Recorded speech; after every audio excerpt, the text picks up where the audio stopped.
தொடங்கினார்கள். 2005 வரையில் அவர்களை இஸ்ரேல் அங்கீகரிக்கவில்லை.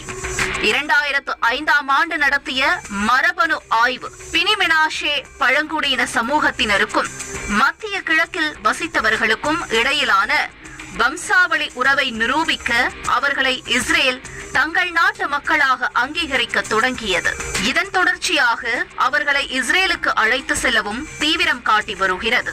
வருகிற 2030ஆம் ஆண்டுக்குள் 5800 பினி மெனாஷே பழங்குடியின மக்களை இஸ்ரேலுக்கு அழைத்து செல்லும் திட்டத்திற்கு நெட்டன்யாகு அரசாங்கம் ஒப்புதல் வழங்கியிருக்கிறது. இந்திய அரசாங்கத்தின் ஒத்துழைப்போடு தொடங்கும் இந்த திட்டத்தில் முதற்கட்டமாக 2026இல் 1200 பேரை அழைத்து செல்ல இஸ்ரேல் திட்டமிட்டிருக்கிறது. இடம்பெயரும் இவர்களுக்கு குடியிருப்பு, வேலைவாய்ப்பு, கல்வி, ஹீப்ரு மொழியை கற்பிப்பது எல்லாம் இஸ்ரேல் ராணுவ